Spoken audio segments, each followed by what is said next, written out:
scale. If they don't get ran over, which I don't think they should, they can still take these fights. But the Hand of Midas will allow him to scale and get those levels. Like Slardar has a really good strength gain, 3.6 per level. His talents are, you know, not that bad either. It's not like top tier talents, but it is what it is. And he's going to use that Midas to farm at the moment, straight up a BKB. We're sort of thinking between the Blink Dagger and the BKB. He may still change his mind. Obviously with the BKB, he'll be able to run straight in, get on top of some of these supports, and with Save and Kingslayer won't be able to do anything to hold him back. Top lane, GPK is going to start bringing the creep wave right up to the tier 2. DM has Exorcism ready once more. As VP could look to take a very early tier 2 tower already. He's just 15 minutes in and already really stepping up the pressure against Quincy crew. Exorcism is ready. I don't think they want to like commit potentially for a team fight. Without Exorcism, they just don't have enough damage. This is going to be their timing. Nightfall will be able to finish off the Radiance. Just needs 100 gold. And if he gets the Radiance, he will easily connect with the rest of the team on the top lane. Quinn. Just clearing the wave. Doesn't want to make any move onto Nightfall whilst he's underneath his tier 1 tower and has to reincarnate. See the ghosts now start to come out from DM with Quincy crew sort of showing their hand mid. VP know that they're likely to have the space to take this tower and can commit with the DP ult. Popping down the tombstone as well, just to scout out any potential backup that Quincy crew brings in to defend. Polis, I'm watching from the side, does have a supernova, but unlikely that Quincy crew is going to be able to hold this. Pretty much the perfect timing. I said that you know, Nightfall will connect with the rest of the team. He's standing close, still farming. Just got level 12, so that means, you know, instead of 200 seconds, ulti is 120. They still have the catapult, DP ulti running out. Tier 1 tower being pinged by Quincy crew. They want to take that. Yawar still not close. He also does not feel comfortable joining a team fight before he gets a BKB. Yeah, do you like this from Yawar, this game getting a very early BKB? I feel like he definitely needs it. You know, there's still a couple of abilities that go through Magic Immunity, Exorcism, Viper Strike, but he needs to be able to take care of himself. Mid lane. Gonna have some aggression here for Quinn, straight under the tower, jumping onto GPK with the Astral Step. GPK is gonna be taken down before the TPs are in, over to the side. Remnant grabs on a save, will be able to turn with the finger, blows up lower before he can even have any sort of chance to put the borrowed time, or turn with the control onto Quinn. Quinn, he's got one jump down to the low ground, no step for 8 seconds. More time.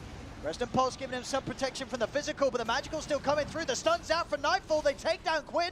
Supernova's out, VP they're gonna try and turn, take down the egg.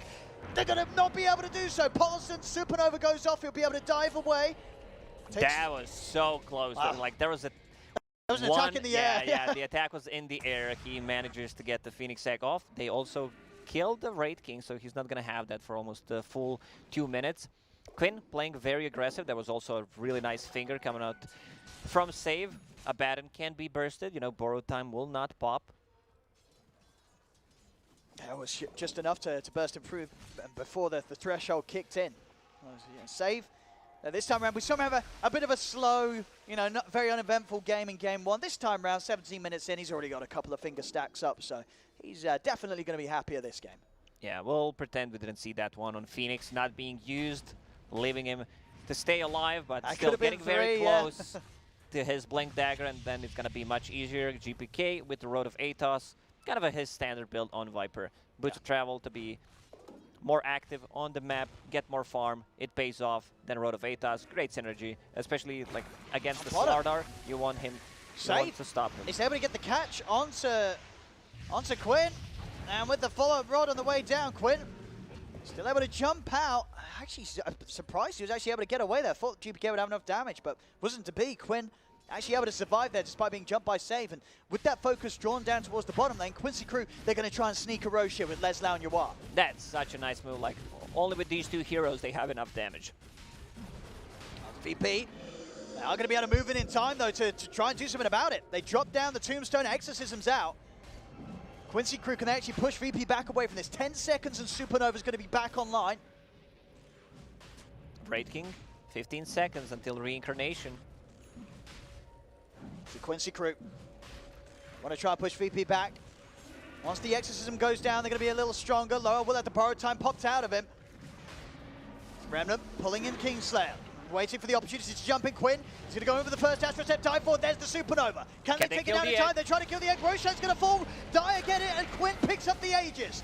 Quincy crew, they'll get both benefits, and now they're ready to fight. Les now trying to go for GPK, but GPK turns over towards Quinn. Quinn's been silenced. Yawar is caught in the middle in the Nether Toxin. They may have got the Roast, they may have got the Aegis, but they've lost 4. They may lose Quinn as well. Bots over towards the mid lane. GPK's ready for round 2. Assimilate 2 seconds. Can he jump out? He can't. The Atos is there. Follow-up stun from Save. They'll get the team wipe, VP. That's actually 6 heroes getting killed. Supernova did not manage to pop, and I think that's like the biggest part. Quinn goes in, takes the Aegis, but this is a big, big W for Virtus.Pro. A huge team fight to take. They don't mind losing the Roche kill and the Aegis at all when they get that huge of a benefit of gold and XP for their lineup. We talked about, and the panel talked about how there isn't enough to kill the Phoenix Egg, but he does not get the Fire Spirit on the heroes. Like, they can just kill it. That's level 1 Supernova, 6 hits. They can manage to do that. Yeah. At the end of the day, there is at least 3 ranged heroes on VP, so very likely that you are going to have someone being able to reach in and start taking it down. Besides Troll, they don't have also any attack speed to kill the Tombstone, so that's a pretty big deal for Virtus.Pro. A lot of overtime damage, a lot of stuff to focus on. You have this Radiance, Viper, overtime damage, DP goes. Like, they have such a good scaling lineup into the late game. And, you know, Undying is not the best hero to farm with, but he's still getting a lot of kill participation. He's 2-1 and 10, and has 2 items as a position 5, Glimmer Cape and Medallion. Top lane, again, Save. Ooh, nearly finding Quinn. This time Quinn will be able to avoid the move. So he is away. Nightfall. Now, yeah, I mean, him and Yawar are so close in farm right now. Yawar going immediately for the BKB after that. Sorry, the MKB after the BKB. So he has a way to deal with sort of the mischance of the Radiance. The kiting potential from Virtus.Pro is going to be the problem for Troll. Like, if they manage to kill Abaddon in the team fight, he has no save once the BKB is done. There is a Sunray, but still they can easily control him, slow him down. Now with the push coming in on mid, VP. And level 2 Exorcism at the ready, out it goes. The Quincy crew really want to try and take this fight around this tower. It's not going to be easy. Trying to fight into the full 5-man as VP. Ooh, Quinn. Atos will still get him, but no real follow-up. They did not want to go in, fully commit. Arcane Rune to be found. Lovely one here for Quinn, but Quinn still trying to work towards getting that Aghanims done, as he is beginning to fall a little bit behind. BKB also on GPK, so no longer a target that Quinn can look to jump. Top lane, Leslau has been found. He's there able to find the setup. Save picks up another finger stack. It's been GPK and Save show pretty much.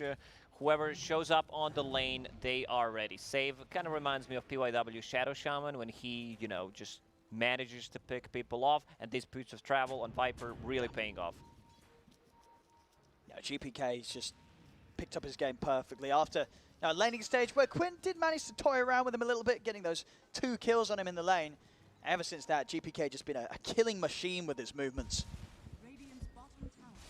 I like the item choice from Raid King. He's going into AC, just like a casual Sange, which is nice, and then getting AC to tank up the whole team against the Slardar. There's also casual Medallion going into Solar Crest on Undying. I mean, it's still a long way until he can get that, but, you know, just a casual Medallion is fine. Super farmed as position 5 anyway. I love this as well from GPK. The item master BKB is queuing up the Ags. You know, this Viper strike is just going to be so irritating for some of the cores. You know, specifically the Slardar and the Troll. If he lays it down onto one of the 2 of those, they're just not going to be able to do anything in the fight really, whilst they're affected by the ultimate.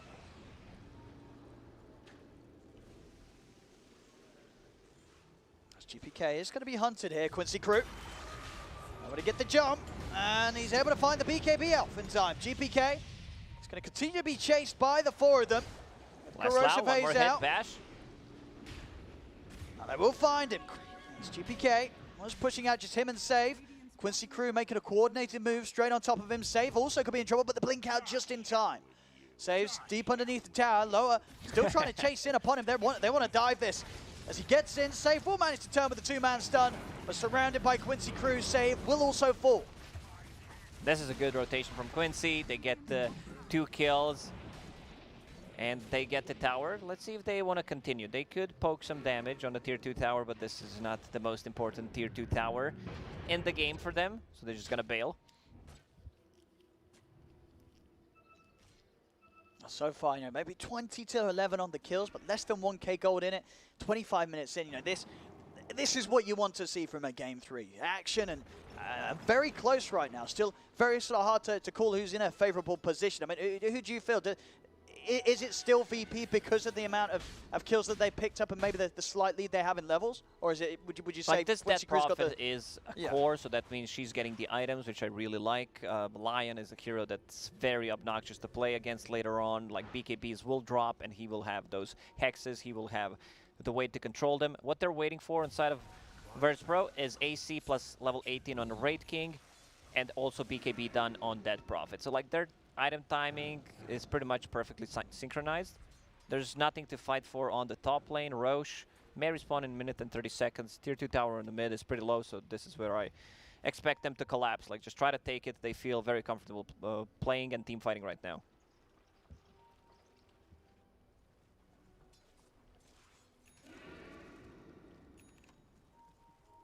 We go round the mid, VP. Smoked up. Seeing if Quincy Crew make any sort of a jump. Aghanim's done on CCNC. Quinn. Those BKBs are, as you say, just going to make it a lot harder for Quinn to really cause too much trouble with the initial silence. He still needs to be careful, like easily burstable, especially with the Lion. Also, I feel Save might just want to go for that kill on a Baton.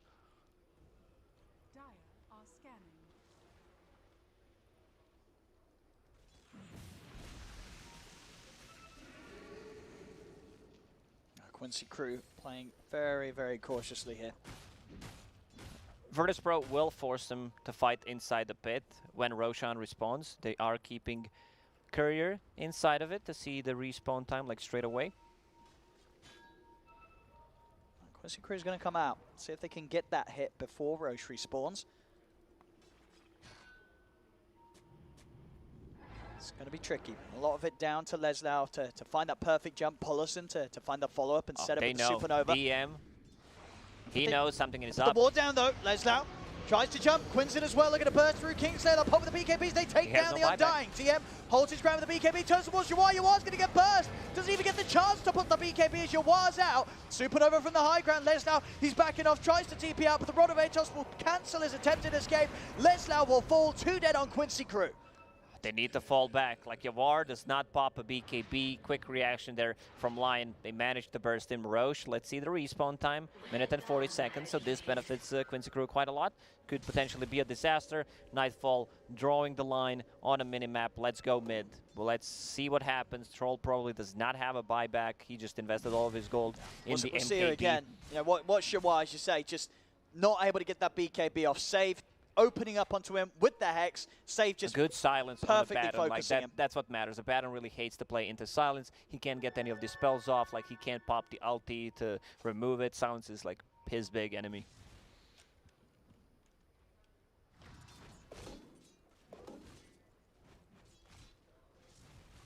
Just focusing on getting the rest of their tier 3 items out of the jungle. And the next fight, it's going to result in an Aegis, almost certainly for the successful team. We'll see what they can get. Virtus.Pro, they're not in a rush right now because Exorcism is still on the cooldown. Roche will respawn in 30 seconds, pretty much the perfect timing. Quincy Crew, they have no vision around the pit. One ward actually on the high ground. That's not de-warded. Virtus.Pro only devoted the triangle. Oh, they actually have one. Also scanning the triangle, the one they placed when they were trying to reach it. Oh yeah, it's still there. Yeah? Yep. So they've got some good information, and Leslow's going to jump. They get the jump straight away onto GPK. He's been bashed up. He gets the BKB off in time over the side. Yawar, he goes down, doesn't get the chance to put the BKB again. Yawar's out of the fight. No chance for a BKB, and now the rest of Quincy crew, they've got to run. Quinn's been caught by the Hex again, save. Just setting up onto these cores, and Quincy crew, they're not ready for this. The lockdown's always there, and with no chance to get the BKB off yet again, it's an easy team fight for VP, and Roshan, it's going to be theirs. Oh man, save with some huge plays, 2 times in a row. More like control, more like fight, more like I'm going to burst you down. Like, he has been amazing on this Lion. I already compared him to PYW Shaman, like neck to neck, toe to toe, what they're doing with the hero that has a Hex ability. And once again, DM with some clutch silences in the team fight. There it is, Roshan to be theirs, VP. 5k lead now. As Virtus.Pro have stepped it up massively, continuing to just bring that coordination and execution that we saw from them in game 2 and save. He finds him again. I don't know if they have enough damage. Here comes GPK, they do. Yeah, locking him down with the rod. He's going to pop the ult, but they should be able to take this down with the 3 of them. They do. Yeah, you can see GPK moving even forward to close the gap mid lane. Quinn, whoo! That's a couple of steps to jump out of there as Nightfall nearly gets the slam down with the Mortal Strike. And Quinn will live. Push coming up to the base though, as they've got an Exorcism ready to go. Aegis and Cheese. It's a level 3 Exo. Plus the Skellies. It's gonna like be a this quick time push. around, Yawar, he needs to pop the BKB. It's a 9-second BKB. Tower gone. Quinn is going to try and slow them down. And even when Polison's back up, of course, no Supernova for a very long time after that attempted use of it on the top lane to survive.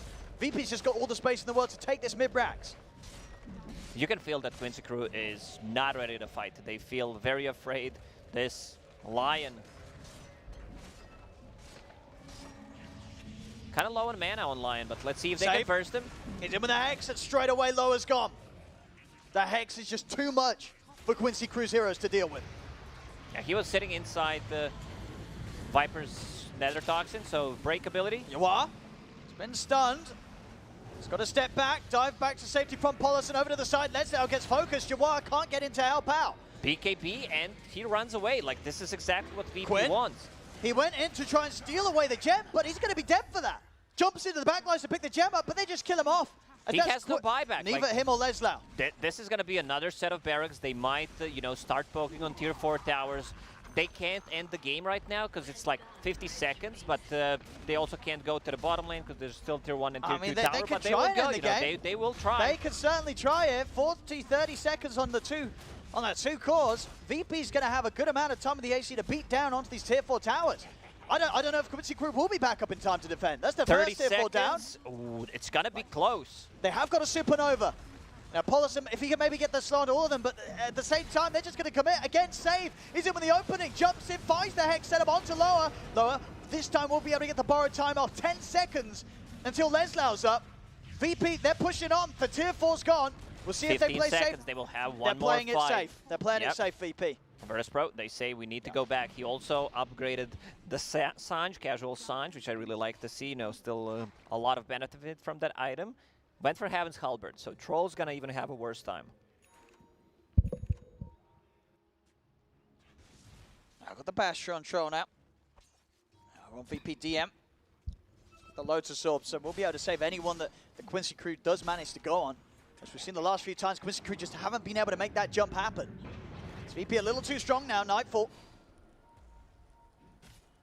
Stepping up to the high ground, the Ancient exposed. Salve, One more MC. fight for VP will secure them the victory. Terro, valeu aí pelo seguir, mano. Tamo junto. The Ghosts are out. BKB popped by Yawai. He's going to pop it early this time. Turns over towards DM. He's going to pop the ult. The Supernova down as well. Yawai's got the Bastion. They take down the DP, but the Supernova falls. Nightfall goes down the once. GPK is going to be back with a second life off the back of the Aegis. They pull in Nightfall. Hex out from save onto Yawai. Yawai locked down into the Ray 5 Blast. The Finger from save. They burst through Yawai. Yawai down for 80. But Quincy Crew, they found 3. Can they get GPK? Another stun holds back Quinn. But it's just GPK safe left alive.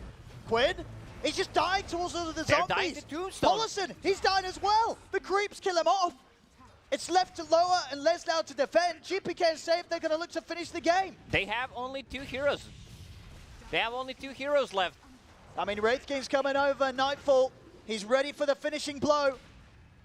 Comes in with the buyback to close the game up, and with just 2 left alive, Quincy crew, they have nothing to defend this as GG is called. VP will get the victory and will move on 2-1 against Quincy crew. Virtus.Pro, like, you could feel a completely different drafts coming out in game number 2, game number 3. They were ready to play. First game, they couldn't be that active. It was pretty much all on the draft, what they drafted for themselves.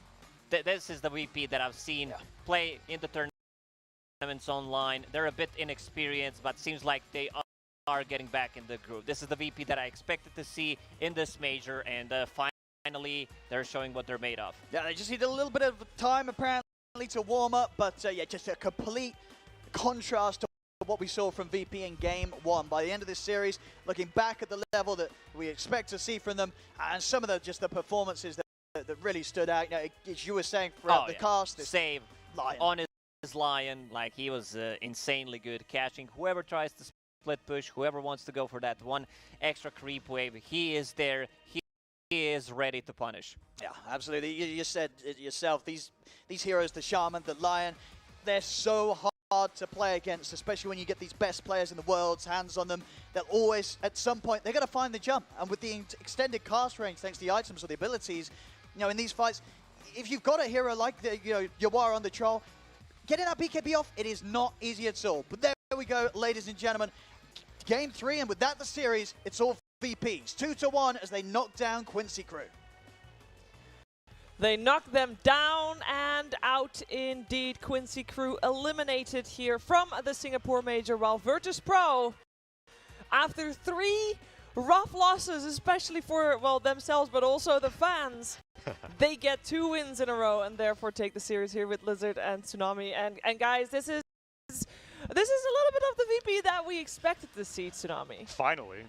Jeez, I was sweating. And, yes. And also, this was their most dominant victory. Yeah. I think there's been an evolution, thank God, because it would have been tragic for Eastern Europe to go out with 4 losses just like that. This is the caliber of play that we were hoping to see. Yeah, you can be sad for NA if you're an NA fanboy, but if you're not, at least you're happy. Yeah. That CIS is going through. You know, there's one team of each region at least represented. Exactly. In the top 8, yeah.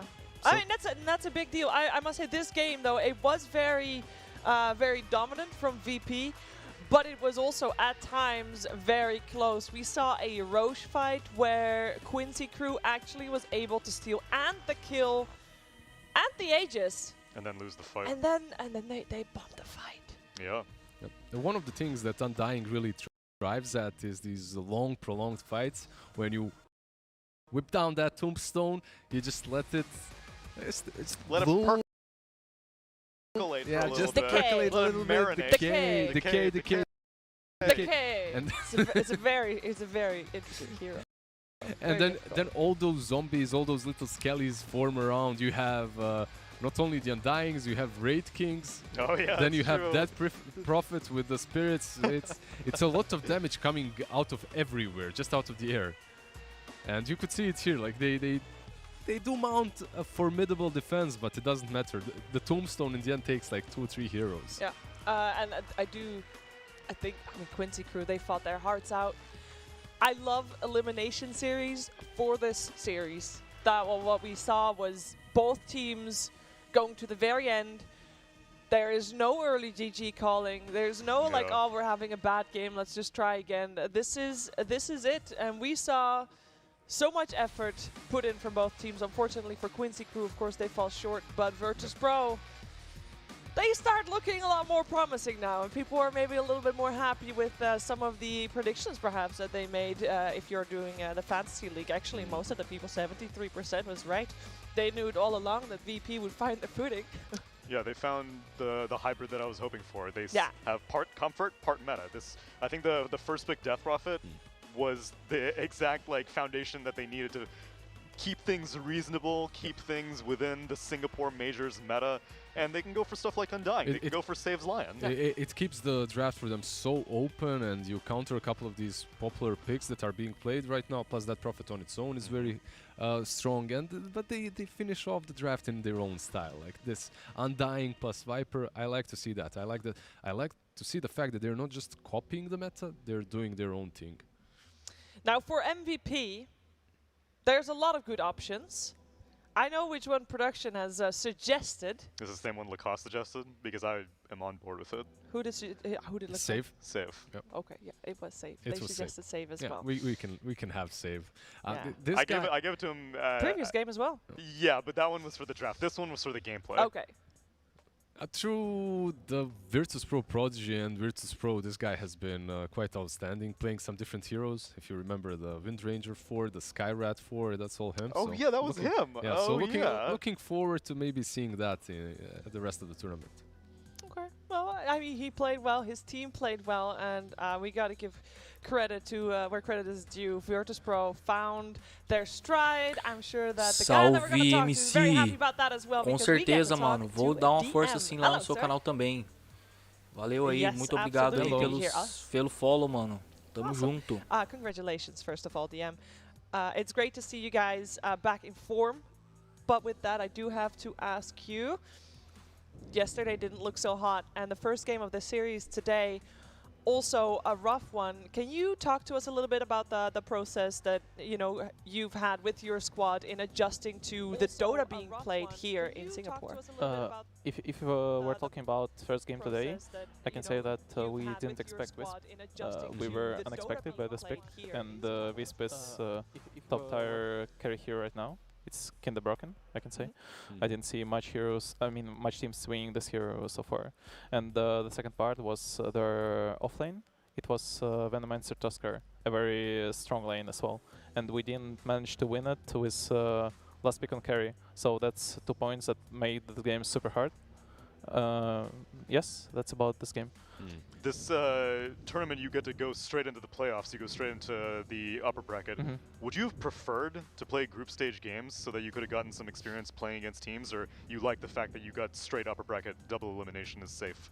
I think official games or scrims don't really matter, so I would prefer still going into playoff, but I would like to have more practice before the tournament. The thing is, we actually scrimmed like 2 days before the tournament because Nightfall was having some issues with health, so he had to fix it in the hospital. And when he come back, it's already tournament time, so we didn't scrim at all almost. And now so during the tournament, we're trying to fix the meta and fix the issues in our draft and game plan right now. So we're testing stuff, trying our best. So you weren't able to scrim in the last couple of days when you were off, like with teams that are also straight in the playoffs? In the last days we scrimmed, and the scrims were very well done by us, I guess. We had positive, really positive win rate there. So I think if we're talking about our first series, LG just played really well and picked really well. So it just was hard enemy for us. Yeah, definitely. What about the preparation? You're talking about all these scrims and stuff. Are Ilias and Save still the main ones, and do you guys have a coach at the moment? We're unaware of one. Currently we don't have a coach, and about the main ones, I think it's Nightfall and Save. Yep. Ilias is doing support work, like wards and stuff, and basically Save and Nightfall just talking and having arguing about the picks, They're talking which hero is bad, which hero is okay, and this leads us to our game understanding. And if they are talking about other positions like JPK or me, we're just talking to them which hero is okay, which hero is not, and then we're ranking like with 4 or 5 people at the same time. So that's how we pick. And in between the series that you played today, that you only have like 15 minutes in between the games that you play, how do you spend that time? If I'm honest, we said like unexpected Wisp, let's ban it. Done. Conversation over. Very smart. And then we just talked about their offlane. I said they're gonna pick a Venomancer for sure. We said, okay, we will win with Weaver, and then something went wrong, so it's just hard lane this time, I think. Now you have half a day, I think, something like that, or just a little bit over that, to prepare for your next opponent, Thunder Predator. How does the preparation for that go? Is it, again, you basically are obviously in your practice room where it is mostly discussions and a couple of scrims here and there? Not really. I mean, at night time, sometimes we just go Discord with Swipe from our rooms and talking about heroes and players and what we're gonna do, what is gonna be strong and stuff. So we're preparing not for the whole tournament, but for every single team.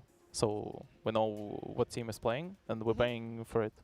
It's not like we have one picks for everyone. That's it. During league play, I remember one of you guys saying that one of your biggest strengths during the DPC league was that you were very relaxed in playing and very relaxed in just overall, just, you know, you were very chill in the boot camp where you were at, and your performance was through the roof. How much of that are you able to recreate here at a LAN setting, where the first time with this squad that you're in, that you're at a LAN? I can say the truth to you. The thing is, for every single tournament before, we had super good practice and preparation. For this tournament, we had almost none of it. So the thing is, it's not about the LAN, it's about the preparation. When we're prepared, we're super confident and ready. We're kind of prepared and confident with this one as well. It was just we fucked up us in the first map. Then we just fix it, like we always do. We have issue, we fix. And then I have one final question. DM, you are the oldest person on your team, and you're still only 21.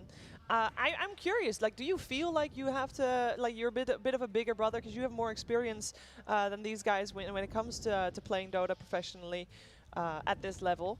Do you feel like you're taking a little bit more of a maybe big brother role?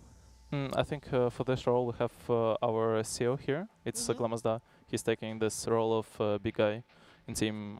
Sometimes our manager do the same, but in team we're all equal. Like, it's not gonna be like I'm the oldest and I'm not gonna be a clown like some of us sometimes. So that's it.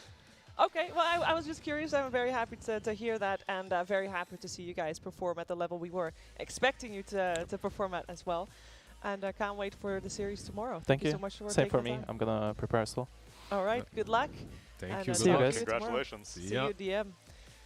And I am very happy to see VP perform, because they are such a fun team to watch, win or lose. Winning is obviously a little bit more entertaining, especially for the VP guys and the fans themselves. Credit to Quincy crew. Yeah, They got eliminated here. They did have to play with a stand-in Tsunami, and they made it look good still. I don't think they should be too disappointed.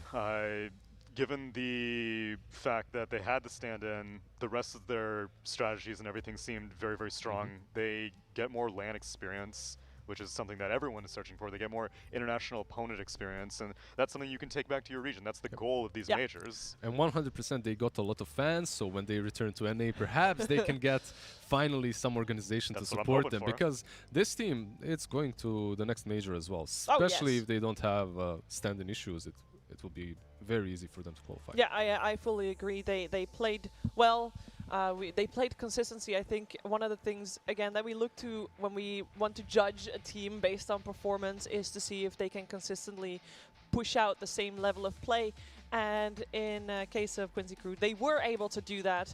Fell short to Virtus.Pro here, but again, Virtus.Pro turned up. So nothing to scoff at for that one. Let's take a quick look at the brackets and see where that leaves us today, because we had 4 teams eliminated today. We said goodbye to Fnatic, we said goodbye to Team Liquid, Team Aster, and just now Quincy crew fell as well, meaning we have our top 8, 1 representative from each region, apart from China, because they have 3.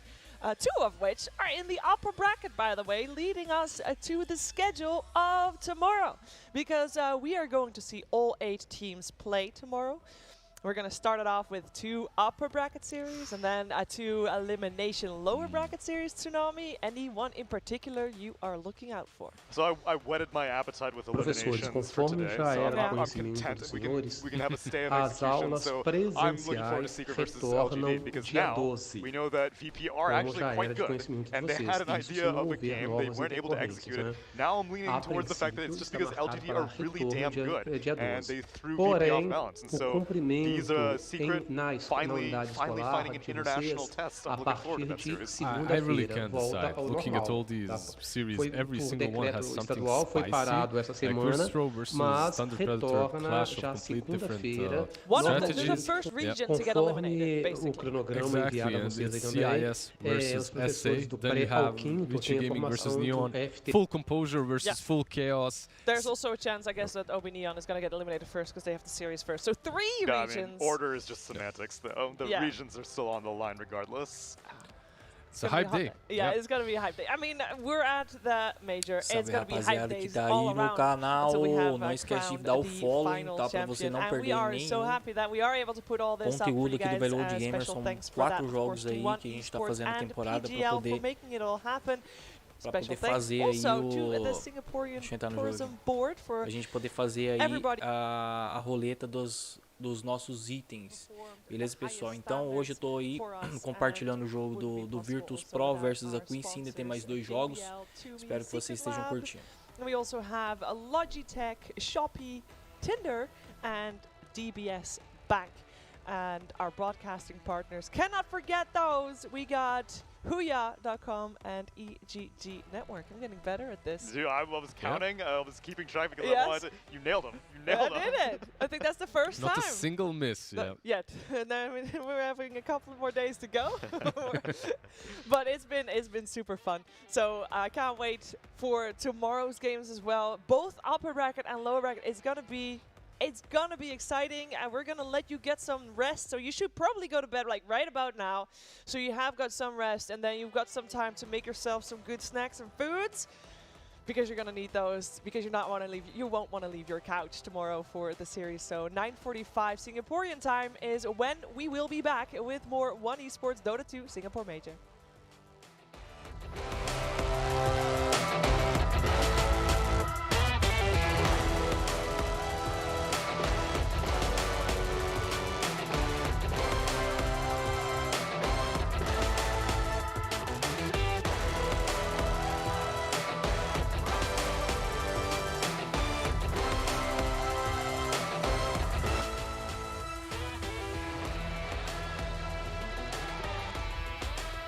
Então, pessoal, esses aí são os melhores momentos da Liquid e o outro time que estava jogando, tá?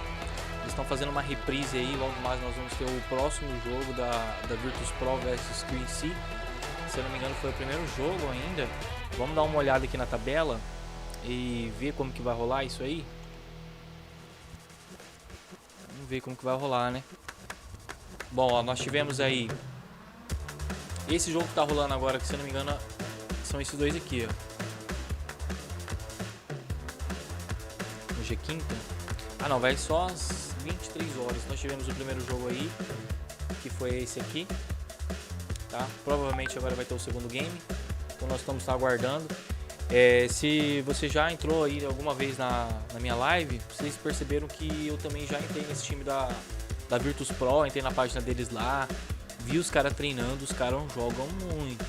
Então assim, não quero dizer que a Quincy jogou mal, a Quincy jogou muito bem, porém eles não conseguiram aí ganhar espaço suficiente, perderam o Roshan, deixaram o time da Virtus.Pro dominar o jogo. O nosso querido Leslão não demorou para fazer a Blink, depois ele fez a BKB, e aí então ele não conseguiu tancar o suficiente para o time poder progredir.